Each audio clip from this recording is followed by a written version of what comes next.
Does your hip pop all the time when you're swinging your golf club, moving your hip in and out like this? In this video, I'm gonna show you how to erase that hip pain in less than 6 minutes. Follow along.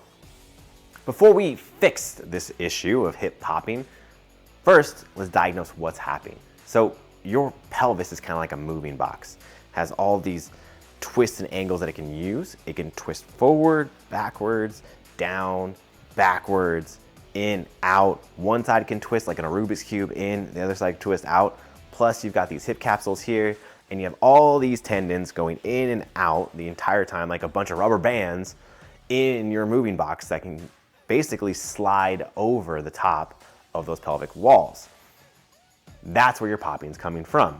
Is it's out of alignment, or it's just not strong enough, or it's not stable. We're gonna fix that. But before we do, I want to let you know that it doesn't mean that it's bad unless it's causing a pain response. It's just friction.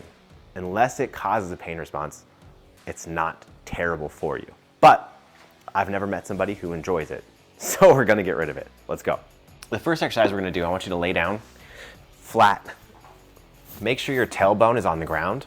And then from here, I want you to engage your pelvic floor. So what that's gonna look like is you're going to bring your pelvis into your belly button. So you're gonna flex there and kind of rock it back and squeeze. Now, I want you to hold on to that. And then as you're doing that, slide your heel out at the same time.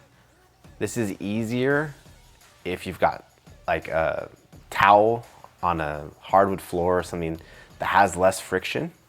It'll still work with what I'm doing right now, but for you guys at home that are watching, make sure you do this on an easy sliding surface. Obviously, you're gonna switch. I would do 2 sets of 10, just holding on this entire time.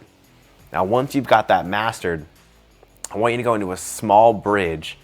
Keep that same turn on pelvic floor and lower ab core and squeeze your glutes. So from here, you're gonna go into that single leg glute bridge and come back and then alternate.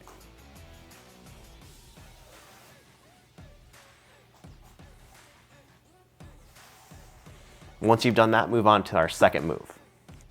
All right, now we're gonna do a sideline hip abduction or sideline leg lift if you don't speak functional trainer. Lay down on your side like a sexy model. Bend the bottom knee. The top knee, you're going to let go straight.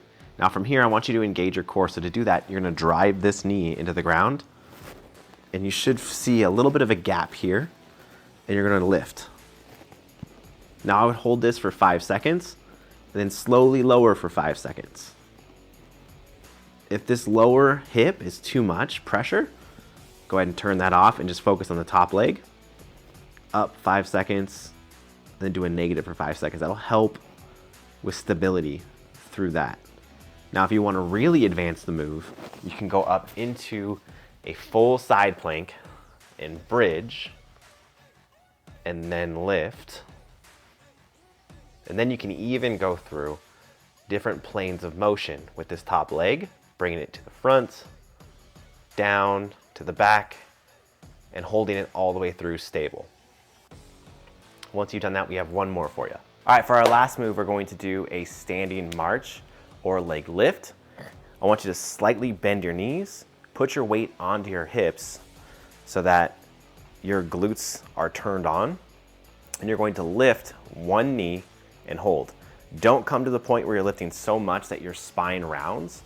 You want to come right below that so that you can maintain a straight, stable spine and hold. So from the front view, here's what it looks like.